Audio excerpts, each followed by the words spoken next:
Hello everyone, I'm Qilei from Bankcard Test Center. Today I'm going to introduce our work, Autoencoder Assist, an efficient profiling attack on high-dimensional dataset. It is a preprocessing method for side-channel attack. Usually when we design a cryptographic algorithm, we think about the input and output. We don't think about anything else that happens when the program runs, but computers don't run on paper, they run on physics. When you shift from paper to physics, there's all sorts of physical effects that computation has, such as time, power consumption, electromagnetic emission. These side channel information can be generated from cryptographic devices, such as chips, smart cards, and post terminals. An adversary can exploit one of those effects to get more information and retrieve the secret key. Although the system designer thinks of the right and secure way to use the system, the adversary doesn't play the rules, but instead it goes around. Side channel attack is one of the most efficient ways to go around. As designers, we have to mind the gap when implement cryptographic algorithms into reality. Now let's have a look at nowadays side channel attacks in hardware implementation. An adversary can use oscilloscope to collect lots of power consumption or electromagnetic emission traces. Each trace is one-dimensional data, and each sample in the trace represents energy amplitude. After getting enough side channel traces, the attacker can perform side channel attack. Side channel attack methods are characterized into non-profiled attacks and profiled attacks. Non-profiled attacks mainly use the statistics, such as the correlation values. And non-profiled attacks means we firstly develop a model to characterize all types of secret information and use the learned model to recover the key. Among all these attack methods, deep learning-based profiled attack is proved to be the most powerful tool in exploiting secure cryptographic implementation. Here we show how an adversary uses deep learning techniques to facilitate side channel attack. He would firstly locate point of interest and align traces. Then he will try different attack models such as MLP and CNN to characterize all the keys. For attack phase, the adversary would use the trained model to retrieve the secret key. Different model performances are evaluated by the number of traces needed to recover the correct key. In practical secure implementation, each trace includes tens of thousands of samples due to applied countermeasures such as jittering, random delay, dummy operations, and this directly applying neural network on high-dimensional dataset is impractical. To bridge this gap, we propose a preprocessing method to extract critical features for high-dimensional dataset and further simplify the attack models. Our model don't require the alignment of traces, and it features with less training time and less computational resources. Our designed preprocessing and attack model suite is shown in this slide. Preprocessing part for feature extraction consists of signal-to-noise ratio analysis and undercomplete autoencoder. Attack model part for classification is a MLP, multi-layer perceptron. In this work, we use undercomplete autoencoder as our first choice to simplify attacks. This is because we have no need to generate extra noise on original traces as denoising autoencoder required, and we have no limitations on output as required in constructive autoencoder.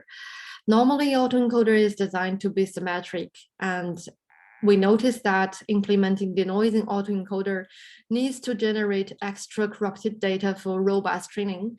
We decide to design undercomplete autoencoder in an asymmetric manner as a penalty to reconstruct the robust code. We would maximally reduce the hidden layer in the decoder part and use the original data directly to perform an attack. In this way, we can reduce the training model complexity and shorten the preprocessing time. We define the asymmetric autoencoder in this formula. Input layer is represented as an identity function I, and the output layer I prime means the reconstruction of input. The coding bottleneck layer is denoted as C, and a hidden layer is denoted as alpha. The number of hidden layers in encoder is denoted as HE and decoder HD. Here, the restriction HE is bigger than HD shows the asymmetric feature. A hidden layer alpha can apply structures such as a fully connected layer, a convolutional block, or LSTM layer. For synchronized dataset, we initiate our UAE with fully connected layers. The problem is when we initiate an asymmetric UAE, how to choose the model parameters. We introduce a design trick to maximally define the structure and reduce the complexity. HD equals to 0 means that decoder has no hidden layer, and the number of nodes in G-1's hidden layer in encoder is twice the number of G's layer. We denote this structure as 2 to the n structure in this way. To define an asymmetric structure, we only need to define the number of hidden layers in encoder and the number of nodes in the last hidden layer and the compress ratio R. As for desynchronized dataset, we still attempt to design the most simplified UAE. We use one convolutional block in the encoder, as the convolutional block requires a flattened layer at the output. We add a fully connected layer in both encoder and decoder. Regarding the method of building efficient CNN architectures that et al. Has proposed in 2020, we apply filter size k equal to ND. ND is the maximum random delay in a dataset. Note that we extend the kernel size ND recommended in their work to half ND and 2 to the ND. Because smaller kernels extract local features and larger kernels extract global features, we would like to find out the kernel size influence in UAE feature extraction, and the pooling stride is the same as the kernel size in our network. As for the attack model, we use 2 to the n structure to build an MLP network.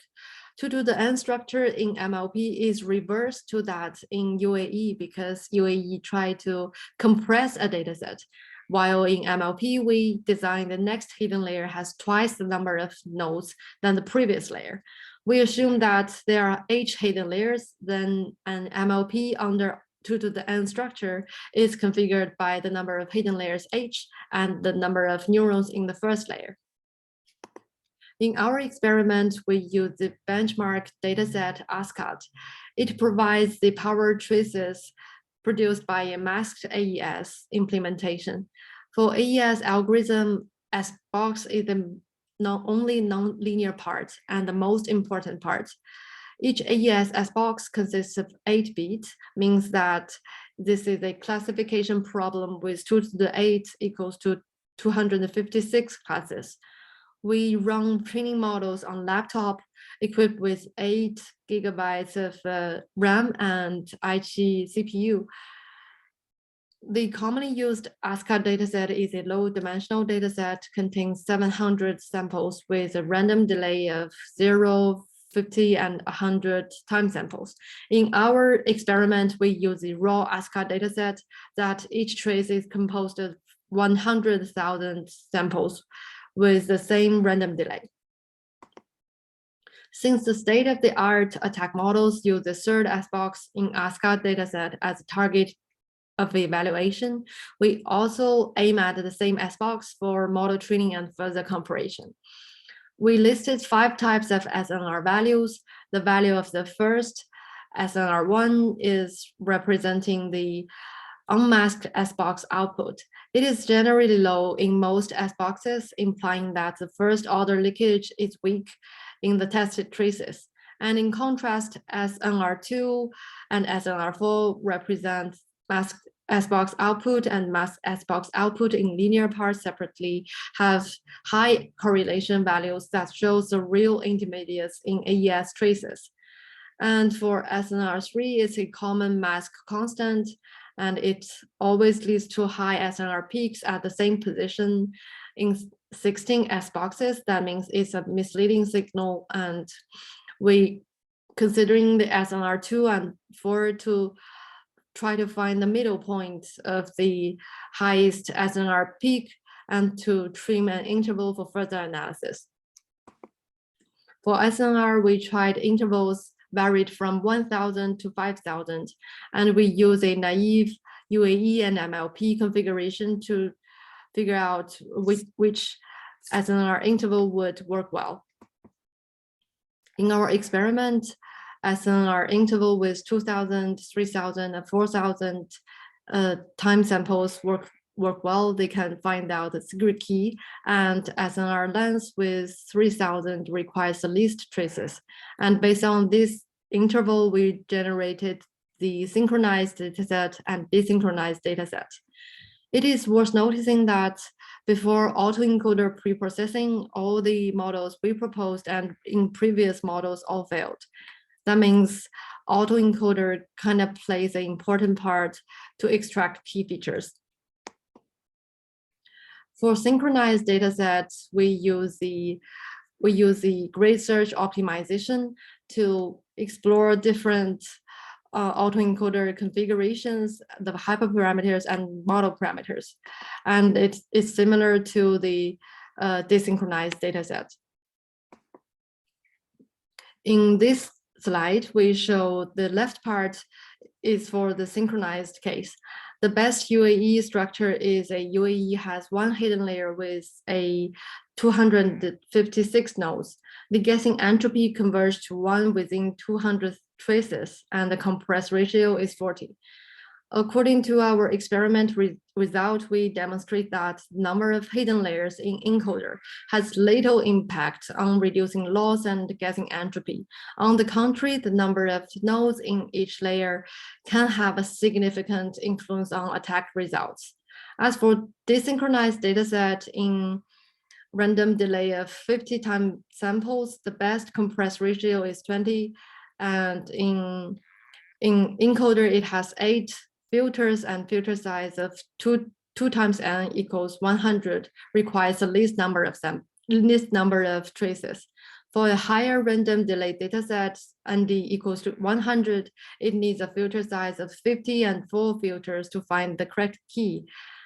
The compress ratio is 30.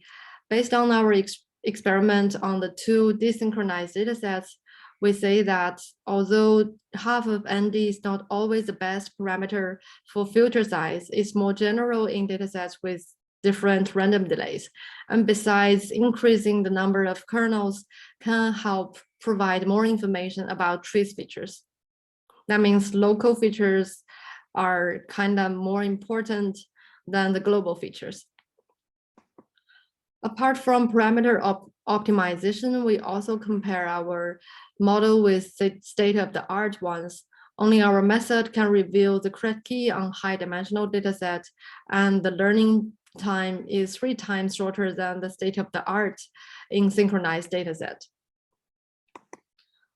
We also compared our network performance with desynchronized dataset.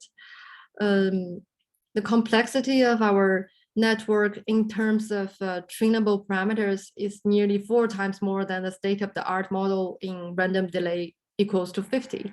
However, our model training time is over 42 times less than the network in the ZBHV20.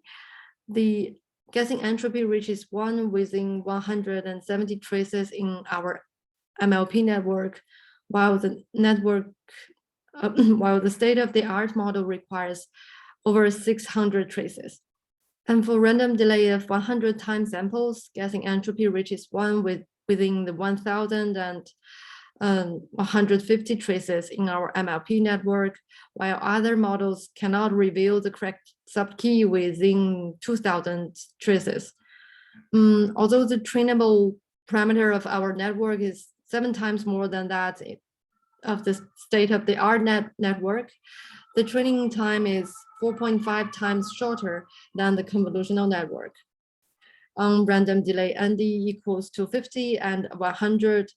The short learning time with 31 seconds and 200 seconds respectively, shows an adversary can effectively perform an attack using autoencoder preprocessing.